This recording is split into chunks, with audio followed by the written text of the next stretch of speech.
به ونتوكل عليه ونعوذ بالله من شرور أنفسنا ومن سيئات أعمالنا من يهده الله فلا مضل له ومن يضلل فلا هادي له وأشهد أن لا إله إلا الله وحده لا شريك له وأشهد أن محمدا عبده ورسوله أرسله بالهدى ودين الحق ليظهره على الدين كله ولو كره المشركون صلى الله على محمد وعلى آله وأصحابه وأتباعه أجمعين أما بعد فيا عباد الله أوصيكم ونفسي أولا بتقوى الله فإن التقوى زاد للآخرة والله تبارك وتعالى يقول في محكم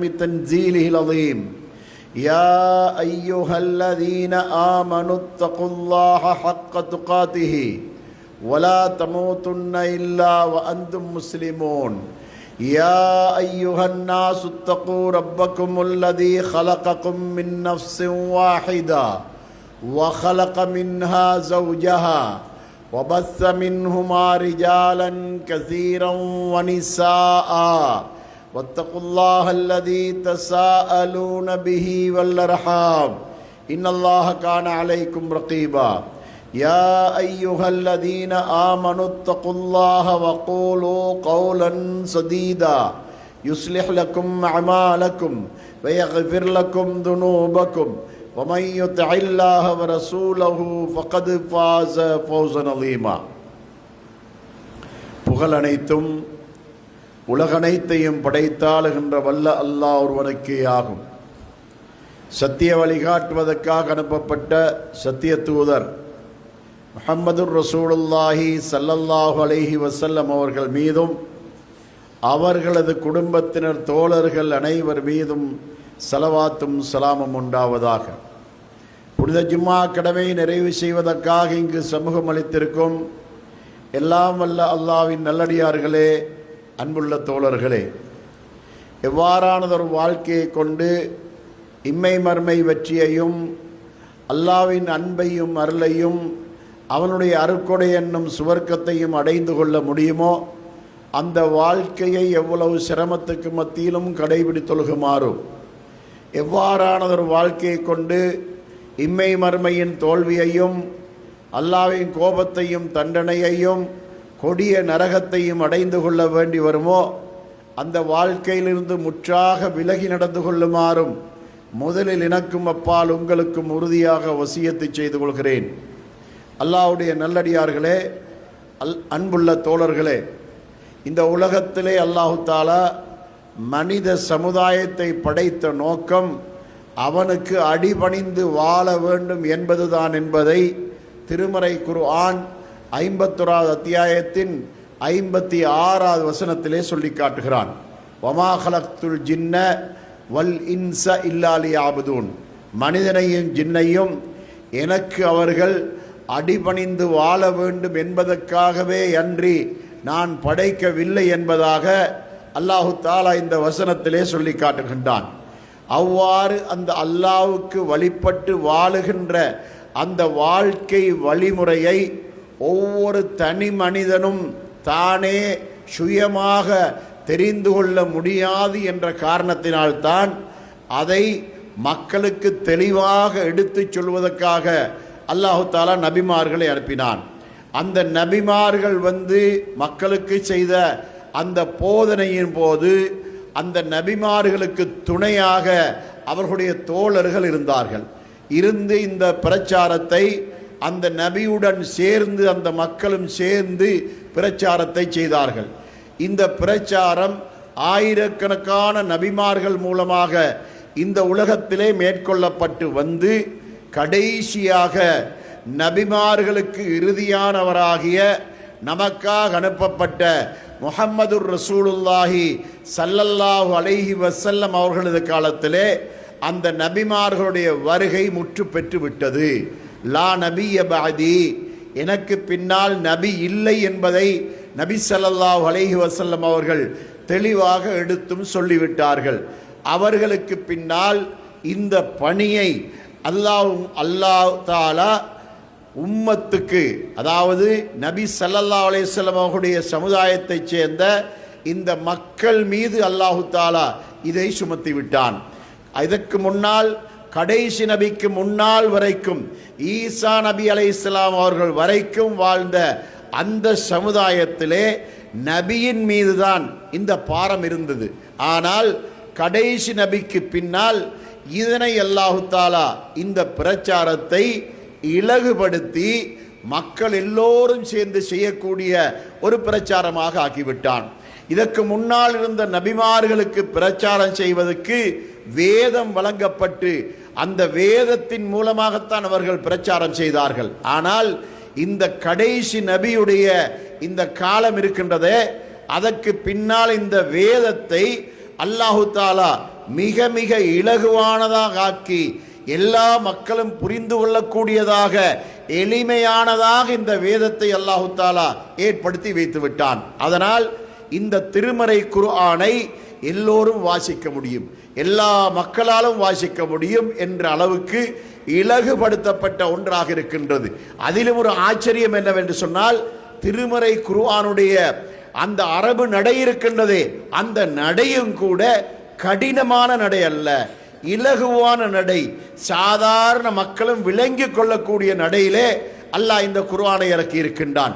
அதில் என்ன ஆச்சரியம் என்று சொன்னால், இந்த குர்ஆன் அருளப்பட்ட அந்த காலம் இருக்கின்றதே, அந்த காலத்திலே வாழ்ந்த மக்களுக்கு எழுதவும் தெரியாது, வாசிக்கவும் தெரியாது. எழுதவும் வாசிக்கவும் தெரியாது என்று சொன்னால், அந்த மக்களுடைய பேச்சு நடைமுறை இருக்கின்றது, அந்த நடைமுறைக்கு ஏற்ற அளவுக்குத்தான் அல்லாஹு தஆலா இந்த குர்ஆனை இலகுபடுத்தி இருக்கிறான் என்பதை நாம் இதன் மூலமாக தெரிந்து கொள்ள முடியும். அது மட்டுமல்ல, இதற்கு முன்னால் வாழ்ந்த நபிமார்களுடைய காலத்தில் அருளப்பட்ட வேதங்களை அந்த நபிமார்களுடைய மௌத்துக்கு பின்னால் அந்த காலத்தில் வாழ்ந்த அந்த நபிமார்களோடு சேர்ந்து இருந்த சில சதிகாரர்கள் எல்லாம் அந்த வேதங்களிலே பல திருத்தங்களையும் மாற்றங்களையும் ஏற்படுத்தி குளறுபடி செய்தார்கள். ஆனால் அதே குளறுபடி இந்த கடைசி வேதத்தில் எந்த வகையிலும் செய்ய முடியாத அளவுக்கு அல்லாஹு தஆலா வேதத்தை பாதுகாத்தான். ஏன் அவ்வாறு பாதுகாத்ததுக்கு காரணம் என்ன? இதற்கு முன்னால் இருந்த நபி ஒருவருடைய வேதத்திலே குளறுபடி செய்யப்பட்டால் இன்னும் ஒரு நபியை கொண்டு அதை அல்லாஹு தஆலா திருத்தி மக்களுக்கு கொடுத்தான். ஆனால் இந்த கடைசி நபிக்கு பின்னால் அப்படியான ஒரு நிலைமை நடக்க முடியாது என்பதனால் தான் எந்த விதமான குளறுபடியும் செய்ய முடியாத அளவுக்கு மிக உறுதியான பாதுகாக்கப்பட்ட வேதமாக இந்த திருமறை குர்ஆனை அல்லாஹு தஆலா நமக்கு முன்னால் தந்திருக்கின்றான். 15வது அத்தியாயத்தின் 9வது வசனத்திலே அல்லாஹ் சொல்லும் போது, இன்னா நஹனு நஸ்ஸல்னா ذிக்ர வ இன்னா லஹு லஹாஃபிதூன், இந்த திருமறை வேதத்தை நாமே இறக்கினோம், இதை நாமே பாதுகாக்கின்றவர்களாக இருக்கிறோம் என்று அல்லாஹு தஆலா இந்த வேதத்தின் பாதுகாப்பு உத்தரவாதத்தை முழு உலகத்துக்கும் அல்லாஹு தஆலா வழங்கி இருக்கின்றான். முடிந்தால் இந்த வேதத்தை அழித்து காட்டு பார்க்கலாம், இன்னும் முடிந்தால் இந்த வேதத்துக்கு எதிராக சதி செய்து காட்டு பார்க்கலாம் என்று அல்லாஹ் சவால் விடுவதாகத்தான் இந்த திருமறை குர்ஆன் இருந்து கொண்டிருக்கின்றது. இதுவரைக்கும் உலகத்திலே இந்த வேதத்தை அழிப்பதற்காக எத்தனையோ எதிரிகள் முன் வந்தார்கள். ஆனால் எவர்களாலும் அழிக்க முடியாத அளவுக்கு அல்லாஹ் இந்த வேதத்தை எவ்வளவு தூரம் பாதுகாத்தான் என்று சொன்னால், ஆச்சரியமான அளவுக்கு இந்த வேதத்தை பாதுகாத்தான். எப்படி பாதுகாத்தான் பாருங்கள். அதாவது இதற்கு முன்னால் வாழ்ந்த நபிமார்களுடைய காலத்திலே மக்கள் எழுத வாசிக்க தெரிந்த மக்களாக இருந்தார்கள். ஆனால் இந்த வேதம் அருளப்பட்ட சமுதாயத்துக்கு எழுதவும் தெரியாது, வாசிக்கவும் தெரியாது. அதனால் அல்லாஹ் இந்த வேதத்தை என்ன செய்தான் தெரியுமா? இந்த வேதம் அருளப்பட்ட நபிக்கும் எழுத தெரியாது, வாசிக்க தெரியாது, அந்த சமுதாயத்துக்கும் எழுத வாசிக்க தெரியாது. அதன் மூலமாக இந்த வேதத்திலே வசனம் வசனமாக ஒவ்வொருவருக்கும் மனப்பாடமிட வேண்டும் என்ற ஒரு நிலையெல்லாம் ஏற்படுத்தினார். அனைவரும் மரணமிட்டார்கள். நபி அவர்கள் மரணமிட்டார்கள், சஹாபாக்கள் எல்லோரும் மரணமிட்டார்கள். எதுவரைக்கும் மனனம் இருந்தது தெரியுமா? நபி அவர்களுடைய மௌத்துக்கு பின்னால் சஹாபாக்களுடைய காலம் வரைக்குமே இந்த திருமறை குர்ஆன் மனனம் செய்யப்பட்டு தான் பாதுகாக்கப்பட்டது. அதனால எழுத்தை அழிக்கலாம், உள்ளத்திலே மனனம் செய்யப்பட்ட அந்த மனனத்தை யாராலும் அழிக்க முடியாது என்ற அளவுக்கு அல்லாஹு தாலா இந்த குர்ஆனை பாதுகாத்து விட்டான். அதற்கு பின்னால் இன்றும் கூட முழு உலகத்திலும் ஒரு வேதம் மனப்பாடம் செய்யப்படுகின்றது என்றால் இந்த திருமறை குர்ஆன் மட்டும்தான். கோடிக்கணக்கான மக்கள் இந்த குர்ஆனை மனனம் செய்யக்கூடியவர்களாக இருந்து கொண்டிருக்கின்றார்கள். அதிலும் ஒரு ஆச்சரியம் என்ன தெரியுமா? மொழி தெரியாத மக்களும் இந்த குர்ஆனை மனனம் செய்கின்றார்கள். அதுவும் மொழி தெரியாத மக்கள் என்று சொன்னா வளர்ந்தவர்கள், வாலிபர்கள் அல்ல. 5 வயது, 6 வயது, 8 வயது, 10 வயது பிள்ளைகள் கூட முழுமையான குர்ஆனையும் மனனம் செய்கின்ற அளவுக்கு அல்லாஹு தாலா இந்த குர்ஆனை இலகுபடுத்தி விட்டான். அப்படிப்பட்ட இலகுபடுத்தப்பட்ட இந்த குர்ஆனை பிற்காலத்திலே கடைசி உம்மத்துக்கு பிரச்சார பணிக்காக ஒரு முக்கியமான ஒரு ஆயுதமாக அல்லாஹ் இதனை வைத்திருக்கின்றான். முக்கியமான ஒரு அத்தாட்சியாக இந்த திருமறை குர்ஆனை அல்லாஹ் நமக்கு வைத்திருக்கின்றான். அதனால் இந்த குர்ஆன் இருக்கின்றதே, இது அரபு மொழியில் ஓதுவதற்கு மட்டும் அருளப்பட்டது அல்ல. இந்த திருமறை குர்ஆனை ஒவ்வொருவரும் வாசித்து விளங்குவது கடமை என்று அல்லாஹ்வினால் கடமையாக்கப்பட்டிருக்கின்றது. திருமறை குர்ஆன் 8வது அத்தியாயத்தின் 2வது வசனத்தில் அல்லாஹ் சொல்லி காட்டுகின்றான், இன்னமல் முஃமினூன அல்லதீன இதா ذுக்கிரல்லாஹு வஜிலத் குலூபுஹும் வைதா துலியத் அலைஹிம் ஆயாத்துஹு ஜாதத்துஹும் ஈமானா. இந்த திருமறை குர்ஆன் இருக்கின்றதே, இந்த திருமறை குர்ஆன் எப்படிப்பட்டது தெரியுமா? இது மக்களுக்கு முன்னால் ஓதி காண்பிக்கப்பட்டால் அல்லாஹ்வை பற்றிய அச்சம் அவருடைய உள்ளத்தில் ஏற்பட்டு அவருடைய உள்ளங்கள் நடுநடுங்கிவிடும். அது மட்டுமல்ல, அவர்களுக்கு முன்னால் இந்த திருமறை குர்ஆன் ஓதப்பட்டு விட்டால் அவர்களுடைய ஈமான் அதிகரிக்கும் என்று அல்லாஹ் சொல்லுகிறானே. சகோதரர்களே, மொழி தெரியாதவருக்கு ஈமான் அதிகரிக்க முடியாது. ஈமான் யாருக்கு அதிகரிக்க முடியும்? நரகத்தை பற்றி சொன்னால், நரகத்தை பற்றிய செய்திகள் ஒருவருக்கு தெளிவாக விளங்கினால் நரகத்தை பற்றிய பயம் வரும். சக்கராத்துடைய வேலையில் ஏற்படக்கூடிய ஒரு பயங்கரமான ஒரு நிலைமையை பற்றி நாம் விளங்கும் போது நம்முடைய ஈமான் அதிகரிக்கும். மறுமையின் தண்டனைகளை பற்றி சொல்லும் போது நம்முடைய ஈமான் அதிகரிக்கும். நரகத்தின் வேதனைகளை பற்றி சொல்லும் போது ஈமான் அதிகரிக்கும். எப்படி அதிகரிக்கும்? அது விளங்கினால் தானே அதிகரிக்கும். விளங்க வேண்டும் என்றால் இந்த திருமறை குர்ஆனை நாம் நம்முடைய மொழியிலே கண்டிப்பாக வாசித்து விளங்க வேண்டும் என்பதை அல்லாஹ் நமக்கு கடமையாக்கி இருக்கின்றான். அல்லாஹ்வுடைய நல்லடியார்களே, அன்புள்ள தோழர்களே, இந்த திருமறை குர்ஆன் நாம் பின்பற்றுவதற்கு மட்டும் வந்தது அல்ல, பிறருக்கு பிரச்சாரம் செய்ய வேண்டும் என்றும் அல்லாஹ் நம்மீது கடமையாக்கிய ஒரு கடமையாக அல்லாஹ் இந்த குர்ஆனை நமக்கு தந்திருக்கின்றான். இந்த திருமறை குர்ஆனிலே அல்லாஹ் தஆலா 9வது அத்தியாயத்தின் 71வது வசனத்தை அல்லாஹ் சொல்லி காட்டுகின்றான், வல் முஃமினூன வல் முஃமினாத்து பஅதுஹும் மௌலியா பஅத். மூமினான ஆண்களும் மூமினான பெண்களும் தங்களுக்குள் ஒருவருக்கொருவர் உற்ற நேசர்களாக இருந்து கொண்டிருக்கின்றார்கள். எதன் மூலமாக? யஅ்முரூன பில் மஅரூஃபி வயன்ஹவுன அனில் முன்கரி. அவர்கள் நன்மைகளை கொண்டு ஏவுகின்றவர்களாகவும் இருக்கின்றார்கள், தீமைகளை விட்டும் தடுக்கின்றவர்களாகவும் இருக்கின்றார்கள். நமக்கிடையிலே ஏற்படுகின்ற இந்த சகோதரத்துவத்துக்கான அடிப்படை இந்த தாவாதான். நன்மையை ஏவி தீமையை தடுக்கக்கூடிய இந்த தாவா என்ற அடிப்படை இருக்கின்றது. இதுதான் நமது சகோதரத்துவத்துக்கான காரணம். நமது சகோதரத்துவத்துக்கு பிறப்பால் உள்ள சகோதரத்துவமோ அல்லது குடும்பம் என்ற ரீதிய சகோதரத்துவமோ அல்லது சமூகம் என்ற ரீதிய சகோதரத்துவத்தையோ அல்லாஹ் நமக்கு இங்கு சொல்ல வரவில்லை. அல்லாஹ் நமக்கு என்ன சொல்கிறான்? நீ ஒரு முஸ்லிம் மற்றொரு முஸ்லிமுக்கு சகோதரன் என்று சொன்னால் எதன் மூலமாக? இந்த தாவாவை கொண்டு, நன்மையை ஏவி தீமையை தடுப்பதை கொண்டுதான் இந்த சகோதரத்துவம் ஏற்பட முடியும் என்று அல்லாஹ் திட்டவட்டமாக நமக்கு சொல்லி இருக்கின்றான். அதனால் இந்த பணியை ஒவ்வொருவரும் செய்தே ஆக வேண்டும். அது மட்டுமல்ல, 3வது அத்தியாயத்தின் 110வது வசனத்திலே அல்லாஹ் சொல்லுகின்றான், குந்தும் خير أمة أخرجت للناس تأمرون بالمعروف وتنهون عن المنكر وتؤمنون بالله. இந்த உலகத்தில் தோற்றுவிக்கப்பட்ட மனித சமுதாயத்திலே நீங்கள் மிகச் சிறந்தவர்களாக இருக்கின்றீர்கள். இந்த சிறப்பு உங்களுக்கு எதனால் கிடைக்கின்றது தெரியுமா? நீங்கள் நன்மைகளை கொண்டு பிறருக்கு ஏவக்கூடியவர்களாக இருக்கின்றீர்கள், தீமைகளை விட்டும் தடுக்கின்றவர்களாக இருக்கின்றீர்கள். இதன் மூலமாகத்தான் உங்களுக்கு சிறப்பு. நீங்கள் சிறந்தவர்கள் என்ற அந்த சிறந்தவர்கள் என்ற அந்த நல்ல பெயர் உங்களுக்கு கிடைப்பதற்கு காரணமாக ஆகுவது இந்த தாவா தான்.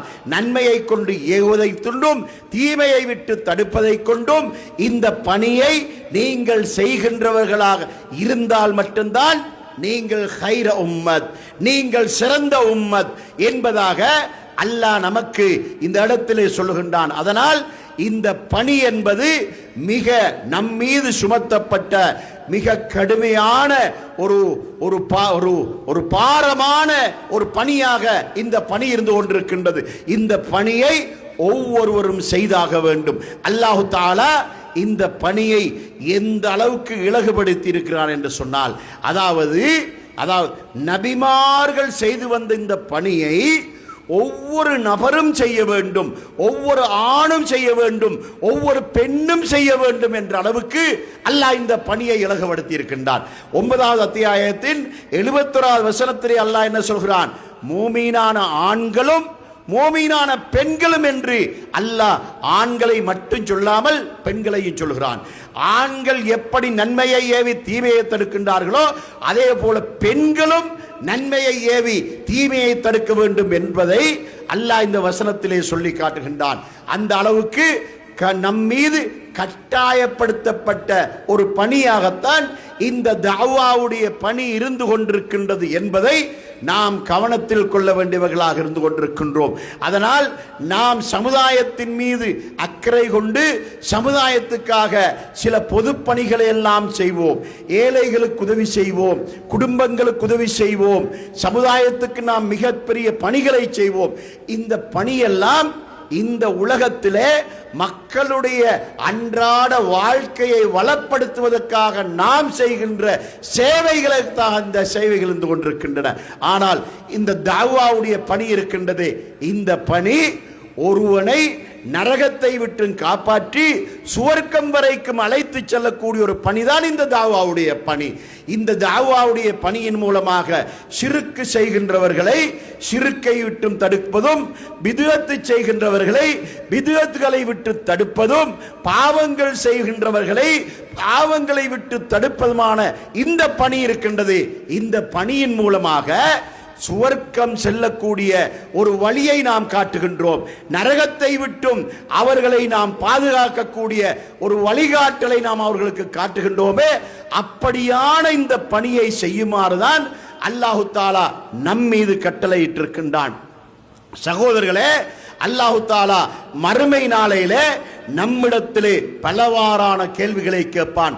அதில் முக்கியமாக கேட்கப்படுகின்ற ஒரு கேள்வி என்ன தெரியுமா? நாம் இந்த தாவாவுக்காக என்ன பணி செய்தோம் என்ற கேள்வியை அல்லாஹ் நம்மிடத்தில் கேட்காமல் விட்டுவிட மாட்டான். நமக்கு வியாபாரம் ரீதியாக, கொடுக்கல் வாங்கல் ரீதியாக நண்பர்கள் இருந்து கொண்டிருக்கின்றார்கள். குடும்பம் என்ற ரீதியிலே நம்முடைய உறவினர்கள் இருந்து கொண்டிருக்கின்றார்கள், நண்பர்கள் இருந்து கொண்டிருக்கின்றார்கள். பாடசாலையிலே ஒரே வகுப்பிலே படித்தோம் என்ற வகையிலே நம்முடைய பாடசாலை நண்பர்கள் இருந்து கொண்டிருக்கின்றார்கள். அதே போல ஒரு இடத்திலே தொழில் செய்கிறோம் என்று சொன்னால் அந்த இடத்திலே நமக்கு அந்த தொழில் ரீதியான நண்பர்கள் இருந்து கொண்டிருக்கின்றார்கள். இவர்களோடு நாம் மரணம் வரைக்கும் காலமெல்லாம் தொடர்புடையவர்களாகத்தான் இருந்து கொண்டிருக்கின்றோம். அப்படியான தொடர்புடையவர்களுக்கு நாம் உலக ரீதியான எந்த விஷயத்தை சொன்னாலும் அதற்கு அவர்கள் செவிமடிக்கின்றவர்களாக, அதை அவர்கள் செயல்படுத்துகின்றவர்களாக இருந்து கொண்டிருக்கின்றார்கள். அதே மக்களிடத்திலே நாம் ஒரு நாளாவது இந்த குர்ஆனை பற்றி சொல்லி இருக்கின்றோமா? சுன்னாவை பற்றி சொல்லி இருக்கின்றோமா? ஷிர்க்குடைய பாரதூரத்தை சொல்லி இருக்கின்றோமா? பித்அத்துடைய பாரதூரத்தை சொல்லி இருக்கின்றோமா? இந்த பணியை நாம் செய்திருக்கின்றோமா? நம்மோடு சேர்ந்து காலையிலே 8 மணியிலிருந்து மாலையிலே 5 மணி வரைக்கும் சேர்ந்து தொழில் செய்யக்கூடிய நண்பர்கள் இருக்கின்றார்கள். அவர்களோடு குடும்ப ரீதியான பேச்சுக்களை பேசுகின்றோம், தொழில் ரீதியான பேச்சுக்களை பேசுகின்றோம், வேறு வேறு அரசியல் ரீதியான பேச்சுக்களை பேசுகின்றோம், முழு உலக முஸ்லிம்களுடைய பிரச்சனைகளை பேசுகின்றோம். குறிப்பாக இந்த காலத்தை பொறுத்தவரையிலே இஸ்ரேல் பலஸ்தீன் என்ற பிரச்சனையை பேசாத நாளே கிடையாது, பேசாத நேரமே கிடையாது. அந்த அளவுக்கு பேசுகின்ற நாம் அவர்களோடு இந்த தாவாவை பற்றி பேசுகிறோமா? அவர்கள் பின்பற்றுகின்ற அந்த சமய வழிபாட்டிலே ஷிர்க் இருக்கின்றதா, பித்அத் இருக்கின்றதா, இதை பற்றி அவர்களுக்கு சொல்லி இருக்கின்றோமா? பித்அத்துடைய பாரதூரத்தை பற்றி சொல்லி இருக்கின்றோமா? ஷிர்க்குடைய பாரதூரத்தை பற்றி சொல்லி இருக்கின்றோமா? 5வது அத்தியாயத்தின் 72வது வசனத்தில் அல்லாஹ் சொல்லி காட்டுகின்றான், வமை யுஷ்ரிக் பில்லாஹி ஃபகத் ஹர்ரமல்லாஹு அலைஹில் ஜன்னா. யார் அல்லாஹ்வுக்கு ஷிர்க் வைக்கிறானோ அவனுக்கு அல்லாஹ் சுவர்க்கத்தை ஹராமாக்குகிறான். அதாவது ஷிர்க் வைக்கின்றவனுக்கு சுவர்க்கம் ஹராம். எந்த அளவுக்கு பாரதூரமான இருந்தால், அதாவது 39வது அத்தியாயம், இந்த 6வது அத்தியாயத்தின் 82வது வசனத்திலிருந்து 88வது வசனம் வரைக்கும் அல்லாஹ் 18 நபிமார்களுடைய பெயர்களை பட்டியல்படுத்தி சொல்லிக் கொண்டு வந்து 88வது வசனத்திலே சொல்கிறான், வலவ் அஷ்ரகு லஹபித அன்ஹும் மா கானூ யஅமலூன். இவர்களும் இணை வைப்பார்களாயிருந்தால் இவர்கள் செய்த எல்லா நன்மைகளும் அழிந்து போய்விடும் என்று யாரை பார்த்து சொல்கிறான்? நபிமார்கள். 18 நபிமார்களை பட்டியல்படுத்தி சொல்லிவிட்டு கடைசி 88வது வசனத்திலே சொல்கிறான், இவர்களும் ஷிர்க் வைத்தால் இவர்கள் செய்த எல்லா நன்மைகளும் அழிந்துவிடும் என்று அல்லாஹ் சொல்லுகிறானே. அவ்வளவு பாரதூரமானதான் ஷிர்க். நபிமார்கள் ஒருபோதும் ஷிர்க் வைக்க மாட்டார்கள். ஆனாலும் கூட அதனுடைய பாரதூரத்தை சொல்லுவதற்காக அல்லாஹ் நபிமார்களை வைத்தே சொல்லி காட்டுகின்றான். ஷிர்க் என்றால் ஒரு நபிக்கு கூட மன்னிப்பு கிடையாது என்ற அளவுக்கு அல்லாஹ் சொல்கிறான். 39வது அத்தியாயத்தின் 65வது வசனத்திலே அல்லாஹ் நமது நபியை பார்த்து சொல்கின்றான், லஇன் அஷ்ரக்த லயஹபத்தன் அமலுக வலதகுனன்ன மினல் காசிரீன். நீரும் ஷிர்க் வைத்தால், நீரும் இணை வைத்தால் உன்னுடைய எல்லா நன்மைகளும் அழிந்து போய்விடும், நீ நஷ்டமடைந்தவராக ஆகிவிடுவீர் என்று அல்லாஹ் நபியை பார்த்து சொல்கிறான். யார் அந்த நபி? அந்த நபிதான் அந்த மக்காவிலே ஷிர்க்கை ஒழித்து கட்டுவதற்காக அனுப்பப்பட்ட நபி. முழு உலகத்திலும் உள்ள மனிதர்கள் செய்கின்ற ஷிர்க்கை துடைத்தெறிவதற்காக அனுப்பப்பட்ட நபி. அந்த நபியை பார்த்து அல்லாஹ் சொல்கிறான், நீரும் ஷிர்க் வைத்தால் உன்னுடைய எல்லா நன்மைகளும் அழிந்து போய்விடும் என்று அல்லாஹ் அந்த நபியை பார்த்து சொல்கின்றான். அப்படிப்பட்ட அந்த நபிக்கே அல்லாஹ் மன்னிப்பு வழங்க மாட்டான் என்று அல்லாஹ் சொல்வதாயிருந்தால், இதனுடைய பாரதூரத்தை உணர்த்துவதற்காக நபியை முன்னிறுத்தி நபிக்கு சொல்வது போன்ற அமைப்பிலே நமக்கு சொல்லி காட்டுகிறான் என்று சொன்னால் எவ்வளவு பாரதூரமானது. சகோதரர்களே, நம்மோடு சேர்ந்து வியாபாரம் செய்கின்றவர்கள், நம்மோடு சேர்ந்து தொழில் செய்கின்றவர்கள், நம்மோடு சேர்ந்து ஒரு கம்பெனியிலே வேலை செய்கின்றவர்கள், இப்படி நம்மோடு பலரும் தொடர்புகள் இருக்கின்றார்கள். அவர்களுடைய தொடர்பின் மூலமாக அவர்களோடு நாம் ஒரே திருமண வீட்டிலே கலந்து கொள்கின்றோம், ஒரு அதே டூர் போகின்றோம், அதே போல அவர்களோடு வெளிநாடு பயணங்கள் போகின்றோம். இப்படி பல வகையான தொடர்புகள் எல்லாம் வைத்துக் கொண்டிருக்கின்றோம். அப்படியான உறவுகள் எல்லாம் அவர்களோடு இருக்கின்ற நேரத்தில் ஒரு நாளிலாவது அவர்கள் பின்பற்றுகின்ற மார்க்கத்திலே உள்ள பிழைகளை அவர்களுக்கு தெளிவாக சொல்லி இருக்கிறோமா? சுட்டி காட்டி இருக்கின்றோமா? ஷிர்க்குடைய பாரதூரத்தை பற்றி சொல்லி இருக்கின்றோமா? பித்அத்துடைய பாரதூரத்தை பற்றி சொல்லி இருக்கின்றோமா? மறுமை நாளையிலே பித்அத்து செய்கின்றவர்களுக்கு நபிகளாருடைய ஷஃபாஅத்து கிடைக்க மாட்டாது என்ற ஒரு பாரதூரமான விஷயத்தை நாம் அவர்களுக்கு சொல்லி இருக்கிறோமா? அல்லாஹ் மறுமையிலே இந்த கேள்விகளை கேட்க மாட்டான் என்று நினைக்க போகின்றீர்களா? உன்னோடு தொடர்புடையவர்களாக 10 பேர் இருந்தார்கள், 50 பேர் இருந்தார்கள், 100 பேர் இருந்தார்கள், 100 கணக்கான பேர் இருந்தார்கள். அவர்களுக்கு நீ எப்போதாவது இந்த ஷிர்க்குடைய பாரதூரத்தை சொன்னாயா என்று அல்லாஹ் ஒரு கேள்வி கேட்டால் என்ன பதில் சொல்ல போகின்றோம்? சகோதரர்களே, திருமறை குர்ஆன் இருக்கின்றதே, நமக்கு எல்லா வகையிலும் வழிகாட்டியான ஒரு வேதம் தான் திருமறை குர்ஆன். திருமறை குர்ஆனிலே 12வது அத்தியாயம் சூரா யூசுப். இந்த யூசுப் என்ற அந்த அத்தியாயத்திலே பலவாறான படிப்பினைகளை அல்லாஹ் தஆலா வைத்திருக்கின்றார். அதில் ஒரு படிப்பினை என்ன தெரியுமா? தாவாவுக்கு ஒரு படிப்பினை. யூசுப் அலைஹிஸ்ஸலாம் அவர்கள் சிறையில் இருக்கின்றார்கள். அந்த நேரத்திலே யூசுப் அலைஹிஸ்ஸலாம் அவர்களோடு சிறையில் இருந்த 2 நண்பர்கள் அவர்களுடைய நிலைமையை பார்த்து இவர் ஒரு அறிவாளியாக இருக்கிறார் என்று அவர்கள் உணர்ந்து தாம் கண்ட 2 கனவுகளை பற்றி அவர்களிடத்திலே சொல்கிறார்கள். அந்த 2 கனவுகளையும் சொல்லி முடிக்கின்ற போது யூசுப் அலைஹிஸ்ஸலாம் அவர்கள் அந்த சந்தர்ப்பத்தை தாவாவுக்கு பயன்படுத்துகிறார்கள். கனவுக்கு விளக்கம் சொல்வதற்கு முன்னதாக அந்த 2 பேருக்கு தாவா செய்கிறார்கள். என்ன தாவா தெரியுமா? ஷிர்க்கை பற்றிய கடுமையான எச்சரிக்கை, அதைத்தான் சொல்கிறார்கள். அந்த 2 பேருக்கும் ஷிர்க்கை பற்றிய பாரதூரமான எச்சரிக்கையை 2 பேருக்கும் சொல்லி அவர்களுக்கு புரிய வைத்துவிட்டு அதற்கு பின்னால் தான் கனவுக்கு விளக்கம் சொன்னார்கள். அங்கு நோக்கம் என்ன? கனவுக்கு விளக்கம் சொல்வது மட்டும்தான் நோக்கம். அவரிடத்தில் கேட்கப்பட்டது கனவுக்கு விளக்கம், அதுக்கு பதில் தானே சொல்ல வேண்டும். ஆனால் பதில் சொல்லுகின்ற அந்த நேரத்தை தவ்வாவுக்கு பயன்படுத்துகின்றார்கள். அவர்கள் முதலாவதாக அந்த 2 பேரும் இப்போது அந்த 2 பேரும் தான் சொல்வதை கேட்பதற்கு தயாராக இருக்கிறார்கள் என்ற அந்த வாய்ப்பை பயன்படுத்துகிறார்கள். அதாவது கனவுக்கு நான் விளக்கம் சொல்ல போகிறேன், அதை இந்த 2 பேரும் காது கொடுத்து கேட்க போகிறார்கள் என்ற வாய்ப்பை பயன்படுத்தி முதலாவதாக தவ்வா செய்கிறார்கள். ஷிர்க்குடைய பாரதூரத்தை உணர்த்துகின்றார்கள். ஷிர்க் எவ்வளவு கொடியது என்பதை உணர்த்துகின்றார்கள். உணர்த்திவிட்டு அதற்கு பின்னால கனவுக்கு விளக்கம் சொன்னார்கள். இது நமக்கு சிறந்த பாடம் அல்லவா? நம்முடைய வீட்டுக்கு ஒருவர் வருகிறார், கடன் கேட்டு வருகிறார். அவருக்கு கடன் கொடுக்கத்தான் போகிறோம்.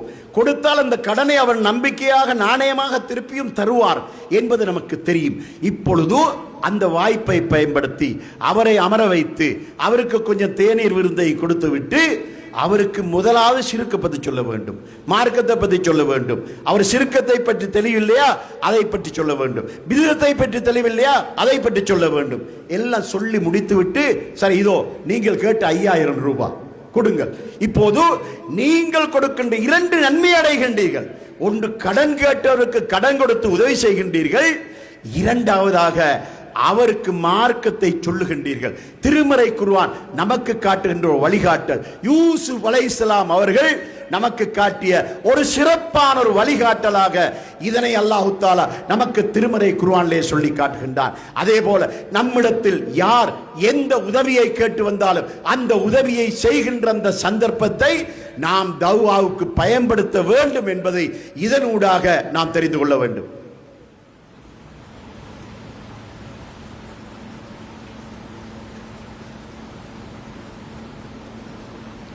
அல்ஹம்துலில்லாஹி ரப்பில் ஆலமீன் வஸ்ஸலாத்து வஸ்ஸலாம் அலா முஹம்மதின் ஸல்லல்லாஹு அலைஹி வஸல்லம் வ அலா ஆலிஹி வ ஸஹ்பிஹி அஜ்மஈன். அம்மா பாத்.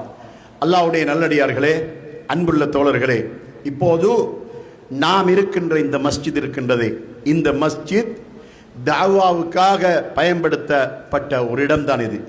ஏற்கனவே இது மஸ்ஜிதாக இருக்கவில்லை. இந்த இடம் ஒரு வீடாக இருந்தது.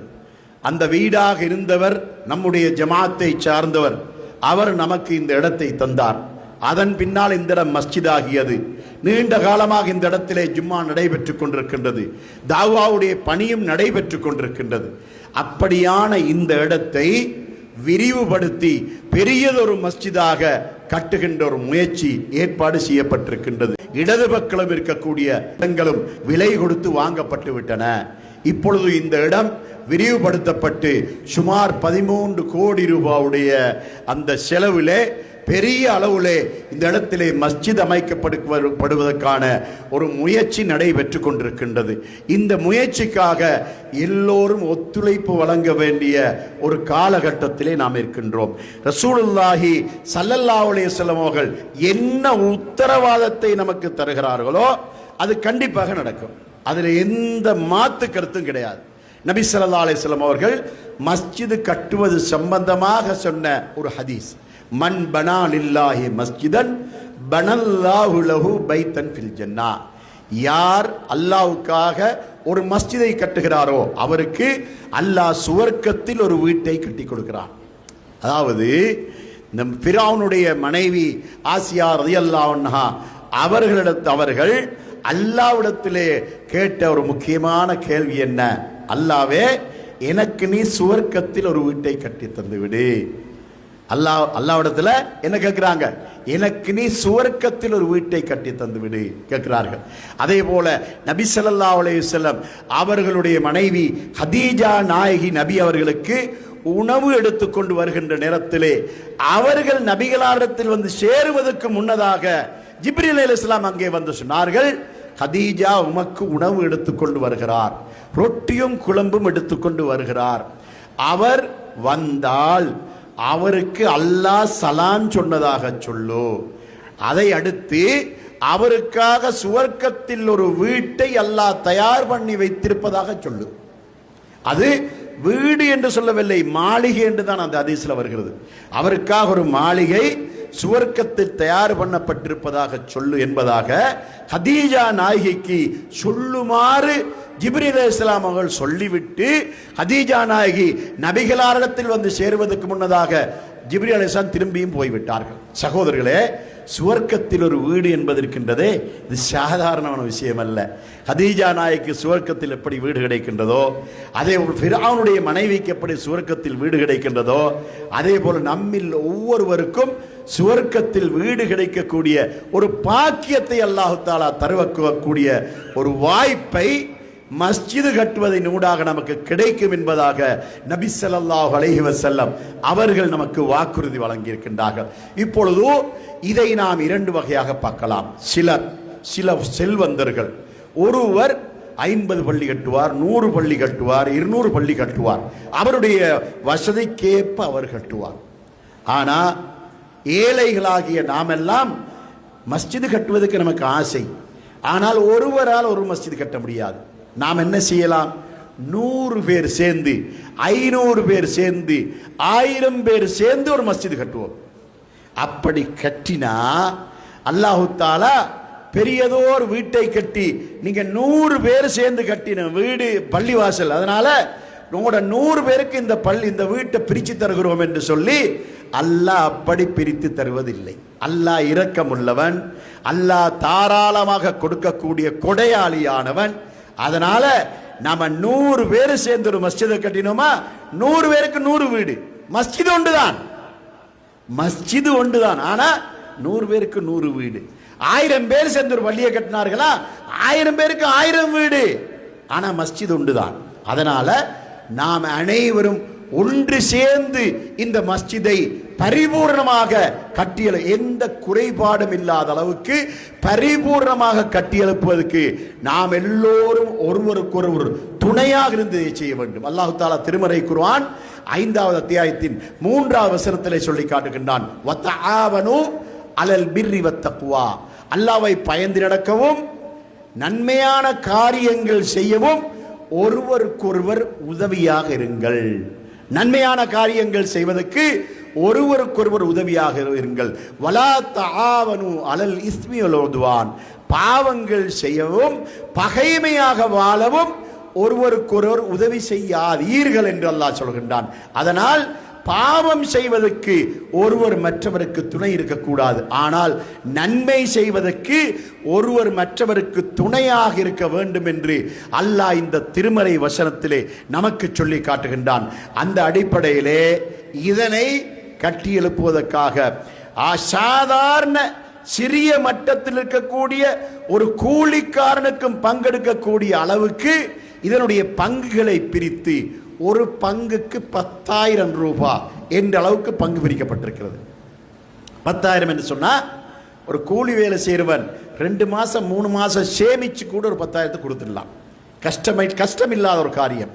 அதனால ஒரு பங்குக்கு 10,000, நான் 5 பங்கு எடுக்கிறேன், நான் 10 பங்கு எடுக்கிறேன், நான் 20 பங்கு எடுக்கிறேன் என்று சொல்லி பங்குகள் கூடுதல் எடுத்துக்கொள்ளலாம்.